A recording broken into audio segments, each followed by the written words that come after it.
Hey, what is going on, everyone? It's me, Mr. Mario, and welcome back to another episode of ModChat. In case you do not know, ModChat is a podcast I host here at least monthly in two different forms, here on the Mr. Mario 2011 YouTube channel in a video visual form, so you can kind of see what's going on if I'm covering something directly, or in an audio-only form if you wish to take this around and listen to it like an actual podcast. Simply look up ModChat, all one word, on your favorite podcasting app, host, or provider, and you should hopefully be able to find it. I know it's not available on all of them, but it's available on most of them. In regards to ModChat, what I do is I come on here at least once a month, and I talk about some things that I see in the world of video game console modding, which I find cool, new, interesting, and just talk to you all a little bit about. Now, it's not a breaking news show by any means, but there's a lot of people who do take this as a news show, so to speak, in a way, just because I try and cover stuff that maybe some people just haven't heard of, or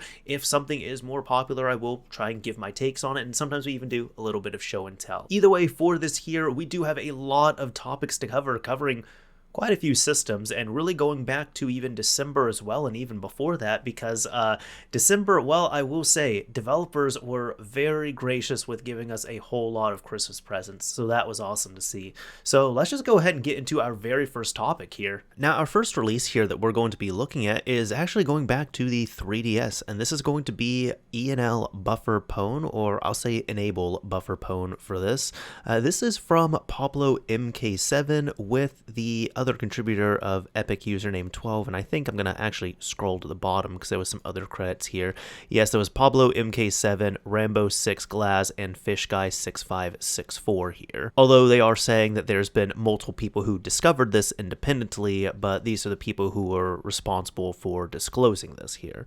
Now, what exactly is this? Well, going through it all, ENLBufferPwn, it does have a CVE attached to it here, and this is apparently a pretty important one here, scoring a 9.8 out of 10 on the scale there and being critical.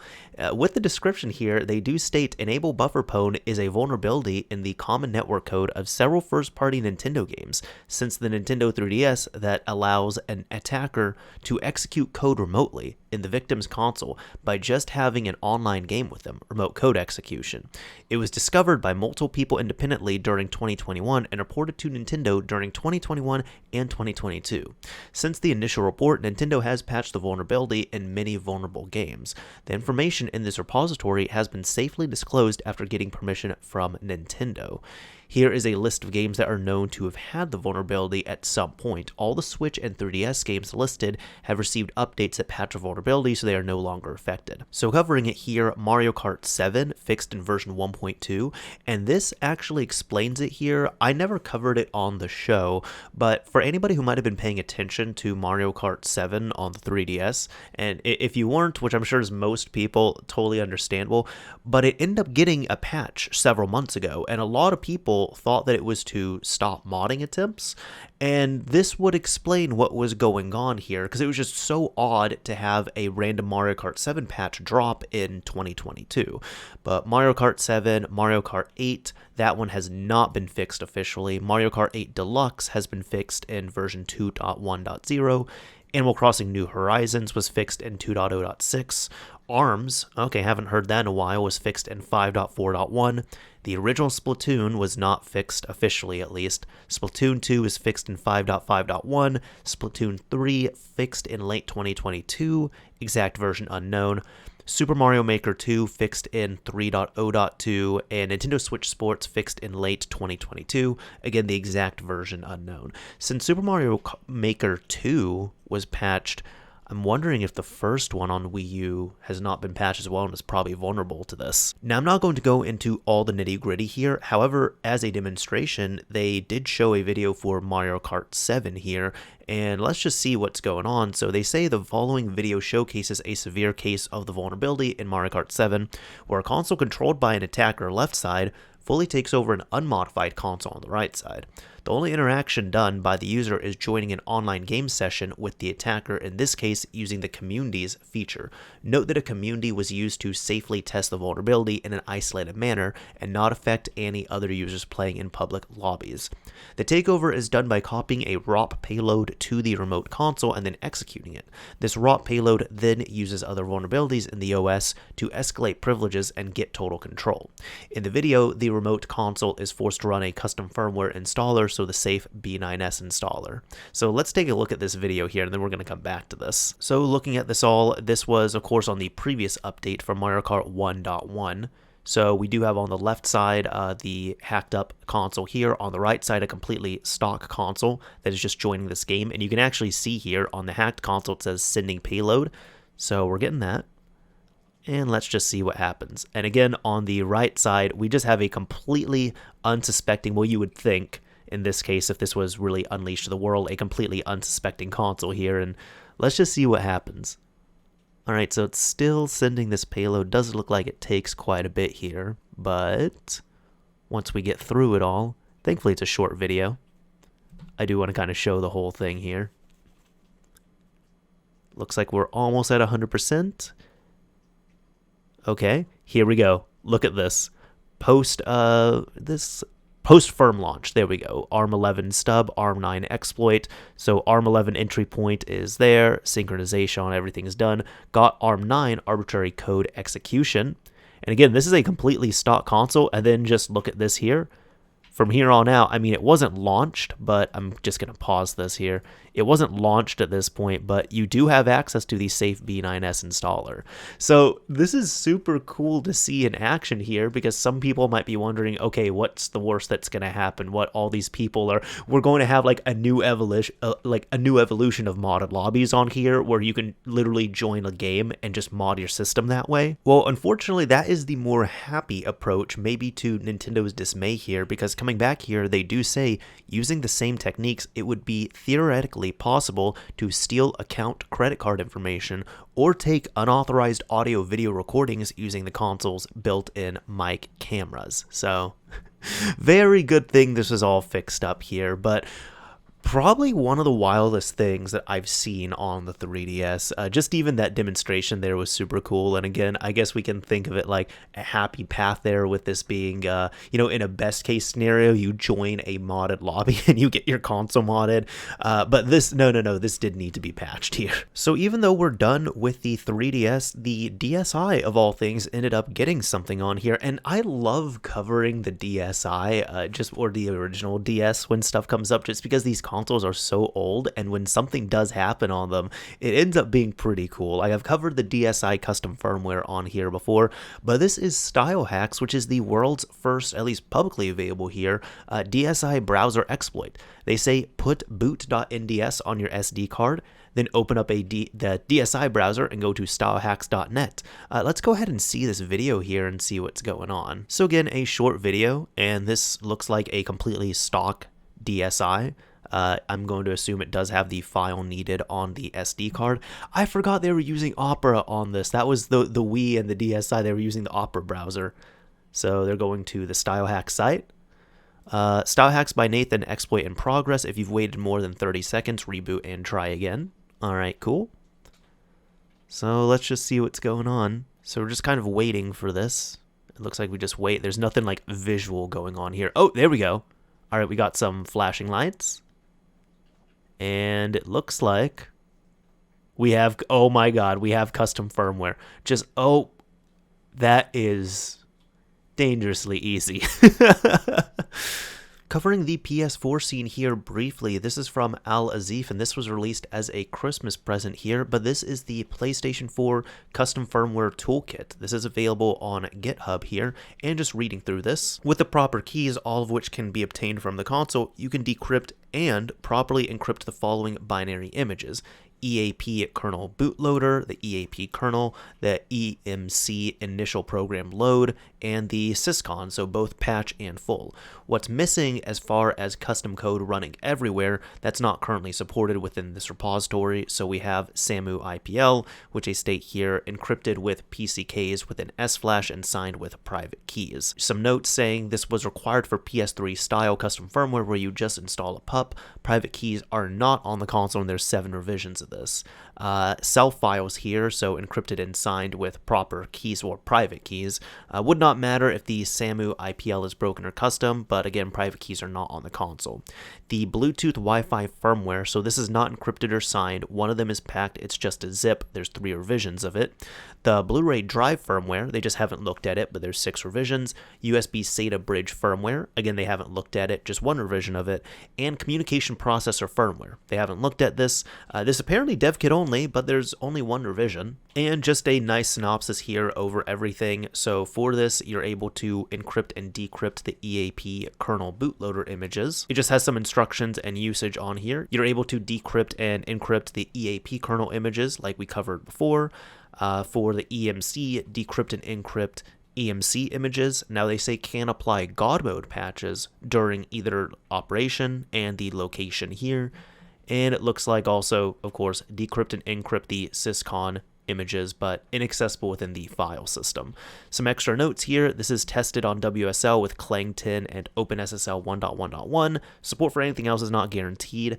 Output of the binary files will be located in the bin directory. The input binary for encryption doesn't do any checks beyond checking to see if the file magic is correct, and the size will fit the free space available when installed. It's your responsibility to make sure the binary you're feeding it is built correctly and valid. This is stripped out of a larger project, so some things may not make sense or be optimal in this context. However, it should function as expected. I did my best minimizing it without rewriting any of it.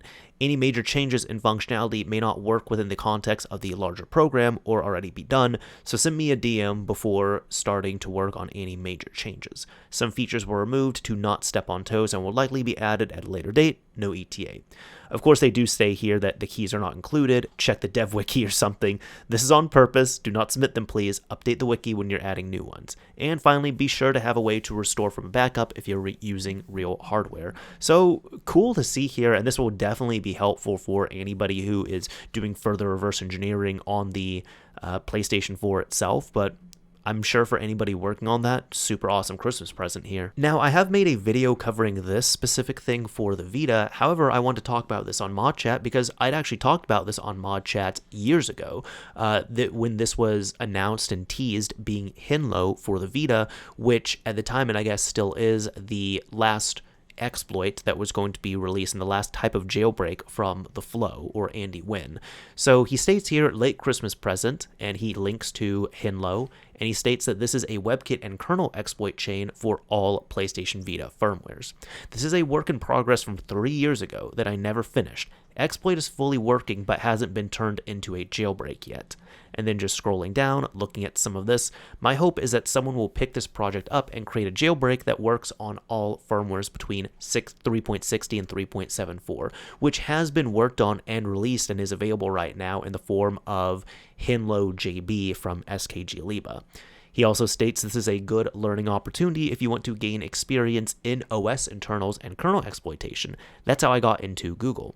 This uses QWERTY's WebKit exploit for firmware 4.0x on the PlayStation 4 and 2 kernel bugs of mine, a heap info leak in SCE net syscall control, and an integer overflow leading to heap overflow in SCE net syscall get if list. Now, I did mention this here, but HENlo was then taken and worked on and all chained together for HENlo-jb from SKG Liba as well as Yoti. And this is saying here that this is the HENlo-based jailbreak for PlayStation Vita and TV running at least firmware 3.65. The WebKit-based jailbreak for PlayStation Vita and TV here, and just looks a little something like this. And it's super simple here. Really, all you have to do is, if you are using this as an end user, you can either, well, download the source here and just host it locally on a web page, or you can just go to the web page which SKG Liba is hosting and end up running this here. It's super cool to see, it's super easy, and one reason why I was really excited for this here even years ago is because for anybody who does not know, the first, I guess, big modification released modding method for the PlayStation Vita was HENkaku on firmware 3.60, where you really just go to the HENkaku website and you click an install button there, and it's really just a WebKit exploit where you can modify your Vita that way. However, we haven't seen one of those since 3.60. 3.65 and onwards, all those methods end up requiring really game exploits on there, which aren't super difficult or impossible, mind you, but it does require and have a reliance on PlayStation Network. And for longevity, I personally prefer to have something which doesn't rely on PlayStation Network, especially even in the short term. There might be some people they just can't connect onto PlayStation Network or they don't want to. Some examples being, well, maybe their system is banned, or maybe they even have a Chinese Vita and they're not able to access the stores outside of China on that, unfortunately. So to me, I still recommended firmware 3.60 for a while, because if you were on firmware 3.60 and something ended up going wrong and you had to wipe your system, you didn't need to update and be connected to PlayStation Network in any way to remod your system. So now with HENlo, that's not needed anymore, and that's super nice to see. Of course, some people have asked me when I've said that, well, does that mean that I can't put PlayStation Network and use it on there? No, you can still have an account on there. I do always say if you're dealing with a modified system, there's always a ban risk. However, what I'm saying is it's no longer a requirement. While as for so long, and we've kind of forgotten about this and taken it for granted, modifying a Vita on the latest firmware for the last few years has required us to be connected and using PlayStation Network. Now here's something I haven't toyed around with yet. This is from Graphene CT, and this here is NetStream, a universal video streaming client for the PlayStation Vita. This looks super cool to see, and as you can see here, well, it just says it's a universal video streaming client for the PlayStation Vita. It looks real nice, and it does support YouTube videos and live streams, which that's awesome there. An HTTP server, so if you're just connecting to an HTTP server, connecting to an FTP server, or even just using some good old local storage on the Vita itself. Planned in future releases is going to be Twitch support and Nico Nico support. It says here also, please read included PS Vita user manual for more information and controls. I don't think I've actually seen that utilized on here. So super cool to see. I haven't used this myself here personally, but again, really awesome to see here. Now with PlayStation 3 emulation being in a pretty awesome spot in all honesty, it ended up getting even better around Christmas time with this article from WCCF Tech saying here that RPCS3 can now run all released PlayStation 3 games. Just reading through this a bit, they state the PlayStation 3 emulator RPCS3 has been making amazing strides for a few years now, allowing PC owners to enjoy games that are still exclusive to the Sony console, such as Rockstar Games' Red Dead Redemption and the first few entries in the God of War series, to name a few. Yesterday, the developer confirmed that another extremely important milestone has been reached, as the emulator is now capable of running every released PlayStation 3 game. That's big. While this doesn't mean that every game is in a playable state, it is undeniable that this is a great milestone that bodes well for the entire PS3 library to eventually become playable on PC. And they even state here from their Twitter, this is pulled, we are delighted to announce that as of today, RPCS3 loadable compatibility category has reached 0 games. This means there are no PS3 games left that boot to a black screen on the emulator. Every PS3 game at the very least boots and shows image output. Happy holidays. Super cool. That's awesome. It's been a while since I've touched up on this on the Switch here, but several years ago I did talk about the release of L4T Ubuntu, which is an Ubuntu branch, or I guess just an Ubuntu install that you can use on the Switch here. Well, unfortunately, it's been really just delegated to the original Switch consoles, so like a version 1 unpatched. However, just like, all these other releases, with this being a Christmas present of sorts, CTC Air has said that L4T Ubuntu 5.0.0 is now released. The big one here, stating that there is now support for the Switch 2019 model, the Lite, and the OLED is here. Plus, way too many new improvements, features, and fixes included for all. Happy holidays, and open tweet for more. So going through here, they say you can find the L4T Ubuntu changelog here. New users can download the image here from switchroot. All existing users can update via the software updater app. Just run it, wait, and select install now. There was also an update shortly after here saying they fixed an issue with hardware encoding, fixed certain setups failing to upgrade from 3.4.x to 5.0.0, changed the text editor theme to a more legible one. About this computer now shows customized version and some quality of life changes. So super cool here to see. Now for anybody who might be wondering how they can really even get this up and running and started on here, since the original version 1 unpatched switch can really just use, the jig and doing a payload injection on there. If you want to do this on any of the newer switches mentioned here, like the 2019, so they mean like the Mariko revision, a light, or even an OLED, you will unfortunately have to go with a hard mod and, actually get a mod chip installed on your system to get this all set up. But either way, I just love seeing that Ubuntu is now available on really all the Switch systems. Now, when I'm able to do some coverage of the original PlayStation, just that super awesome gunmetal system that I truly enjoy here, I like to do that. And this ended up just kind of randomly coming out here, but this is even, I'm just looking at this now. This came across, I guess, my desk, so to speak, like recently, like this month. But I'm just now noticing this is not a new release, but you know what? Still, we're going to go through this. We're going to cover this here. Why not? Because this clearly didn't get the coverage on the show in August, so I'm going to do it now. It's just too cool to not cover. This here is a PlayStation Sonic the Hedgehog demo. It looks like this is from Tiago SC. This was completed in about 2 months using the SciQ and some other custom stuff with the software development kit. It's only one player, of course, since that's the original Sonic, and you can really just burn it and play it at this point. So they say this is my PSX Sonic project, thanks to LameGuy64 for the wonderful tutorials on how to use the GPU, and to everyone at PSX Dev. You can just download this 7-zip file from MediaFire, which has the bin and queue, and then launch it using however you're going to play it on there. I'm sure this works on ODEs. You can also burn it and play it on original hardware, and I'm sure you can run this in emulators as well too. Alex Free did say here that it runs so well, I made it to the end on a SCPH-1000. Shows a lot of promise, but some bugs is that you can't die, not even in pits. There's no boss, so not yet implemented, and the ring counter is weird if you lose rings. Oh, and the cool thing is, this is not emulation by any means. This is like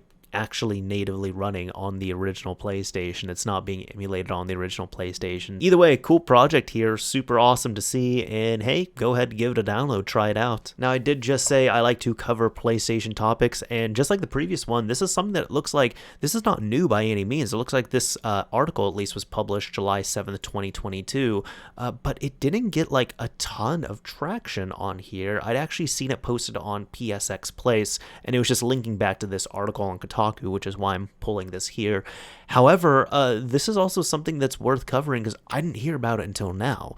So an obscure Japanese PlayStation 1 game is finally available in English. This is something I've never heard of called Aconcagua. I hope I said that right here. So they're saying here, back in 2000, Sony released a game called Aconcagua for the PlayStation 1, an adventure game set in the aftermath of a plane crash in the Andes. It has spent the last 22 years only in Japanese until now. Hilltop, which we covered last year for its work on Racing Lagoon, that was also another PlayStation 1 game that was translated to English here by the community, will be releasing an English language patch on July 11th that will finally make the game playable for, well, everyone who's able to read this post.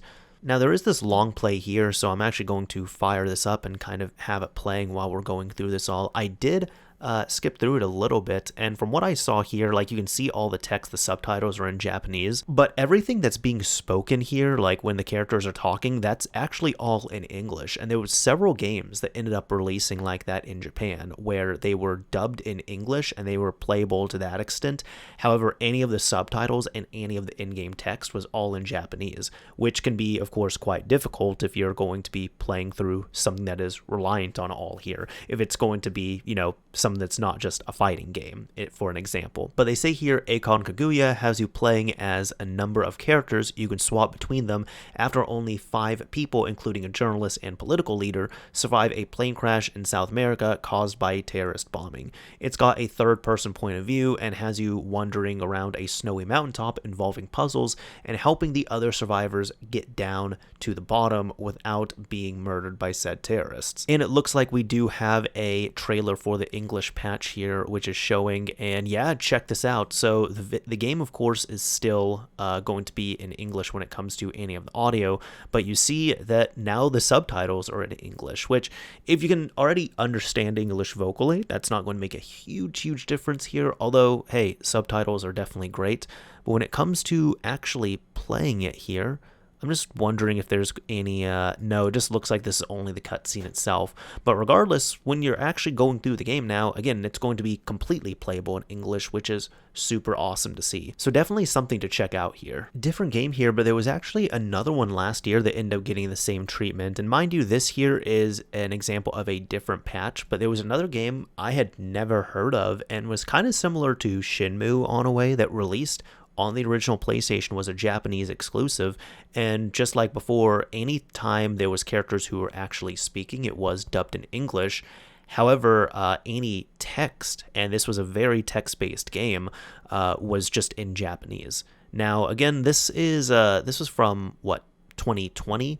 So this game, Mizurna Falls, was known for having at least 1 or 2 English patches out there, but they weren't as complete as the one that came out in 2022. So this is actually a game I did pick up, like I imported, patched it and everything, and it's now totally playable in English. Now, typically for the last topic here, I like to pick something that I think is cool, interesting, funny, just different, wild, whatever it might be in regards to console modding, as long as it can kind of relate to console modding in some way.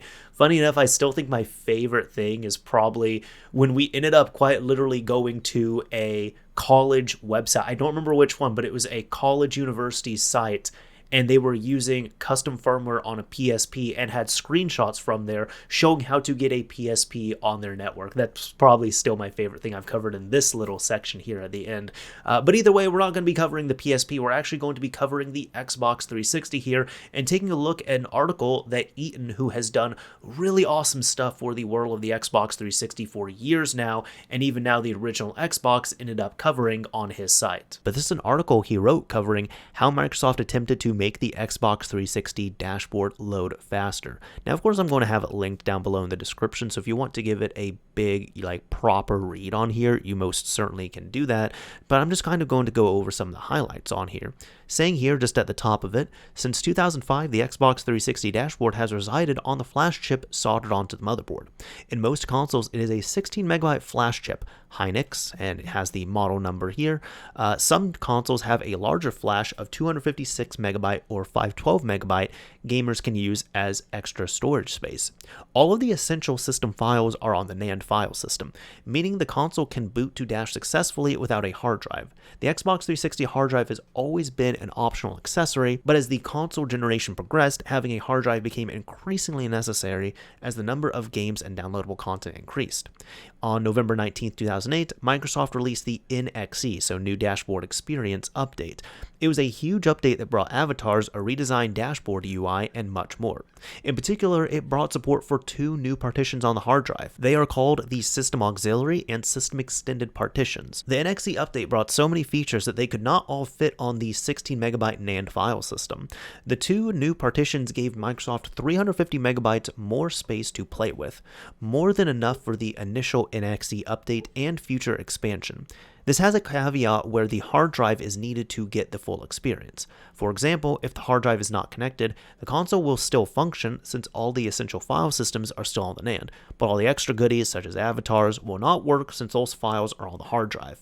So going back here now, in October 2012, there was an update, and they state here that someone at Microsoft realized they may be able to speed up the dash by moving it to one of the new hard drive partitions. The 16197 update brought a lot of new features, And I'm actually curious. Let's look at this feature list here. I remember this. Okay, so a refreshed Xbox 360 dashboard. We've updated a few things in the UI. Internet Explorer, this is where we end up getting that. We got recommendations and ratings. We got pins. Xbox Video, that was from the former Zune Video Marketplace. Recent, previously called Quick Play, so they changed that, and an extended search. Okay, I do remember this update. Going back to the article, it stated one small feature no one noticed was how the dash executable was moved to the hard drive's system extended partition. A new function was added to the Xbox Application Manager, so XAM, named czam title loader get fastest dash load path. Here's what it looked like in IDA, and just some nice, lovely reverse engineering output here. What it does is check if the fast extended storage is connected. This means a hard drive is connected with a valid system extended partition and will override the dash load path, which by default is the dash that is on the NAND. The dash is still on the NAND as a fallback in case a hard drive is not connected. So this surprised me here. This is just saying that it would be faster to load off of a spinning hard drive than the dash, than the NAND chip, which surprised me, but we'll get into this here. Another change was made to the dash executable itself. It is now uncompressed. Xbox 360 executables can be LZX compressed and or AES encrypted. The dash being uncompressed means the system won't have as much to do when the data is loaded into memory from disk. That makes more sense, alright. So this will make the dash load faster as long as the disk read completes in the same time or less as the NAND flash read. So here, just as a comparison, we see that compression reduced the file size by about 2.6 times. And they're also stating here, just comparing them, that the dash on the system extended partition is uncompressed, but the one on the NAND flash is compressed. For the performance testing here, they say based on the function name get fastest dash load path and what it does, it is clear that Microsoft developers believe the hard drive is faster than the NAND flash. Are they right? To get a general idea, I used a stopwatch app on my phone to test loading the latest dash on the NAND versus hard drive. I could not find any noticeable difference. Both load in about 2.3 seconds. Time was measured from the instant the dash started being loaded, black screen, to when the black screen started to fade. This test shows the performance benefits aren't as noticeable as expected, but that doesn't mean they are non-existent. For the second test, I wrote a rudimentary benchmark in C++ to run on the console itself. We have the code right here for this, and here's the results. So reading dash.xex in a 1 megabyte buffer, we see that from the NAND it takes 719 milliseconds, and from the hard drive it takes 177 milliseconds. There is indeed a performance benefit to loading the dash from the hard drive, but it's measured in milliseconds. That is better than nothing, and concludes that moving the dash to the hard drive is slightly beneficial to the user experience. Given how important and widely used the dash is, any speed boost is appreciated by gamers. And here we had a second update for this, being the August 2013 update. I did notice looking through this earlier, I guess the only thing I'm disappointed by is not this article here. I'm just disappointed that we got these updates here so late into the Xbox 360's life cycle. The previous function here was renamed to czam title loader get default title image. The function works the same, but has new data center functionality. When the console is in data center mode, it will download a data center dashboard from Xbox Live to use instead. Data center mode is a mystery and is presumably an internal service, perhaps related to an early experiment with cloud gaming. I hadn't heard of that until now, and that's about it in regards to this here. But yeah, it looks like, super cool to see here. This is nothing that I particularly knew of, but just interesting to see overall, and a really cool article. I would recommend giving this a read. So here we go, we're at the end of this episode here. Now, typically at the very end, if you've made it to the end here, I would like to thank you all for listening and watching wherever you're from, but I also like to do something a little fun here where I end up picking a keyword or a key phrase, and if you use this keyword or key phrase in a comment on the YouTube upload, I'll know that you've made it to the end. And if you're one of those people who's listening to the audio-only version of this, don't worry, you can go ahead, come over to the Mr. Mario 2011 YouTube channel, look for ModChat 98, and just leave this keyword or key phrase in a comment. And I was kind of looking around a little bit. It's typically something that's near me or on my desk or something. And when it came to all the PS1 content I was covering there, I had to look for the game that I was thinking of, not the one that I just covered here that got an English patch, but the previous one I was thinking of. And I literally do have it here, Mazurna Falls. So you know what? How about Falls? If you use the word falls on the comment here on the YouTube upload, I'll know that you've made it to the end. What are your thoughts on Niagara Falls, for example? Personally, I've been there. I've been to the Canadian side, not the American side, but I've been told the Canadian side is a lot nicer there. And videos and pictures do not do it justice. Beautiful if you can ever go. Anyways, if you do use the word falls on your comment on the YouTube upload, I'll know that you've made it to the end of this episode of ModChat. That is about it for this episode. Thank you all very much for listening and watching wherever you're from. Now, as I always say, this is Mr. Mario signing off. Thank you all for listening and watching, everyone. Until next time. And this dog just slept this whole time. She was even making like little like sleepy dog noises and dreaming and all that at one point, but she's just been sleeping this whole time.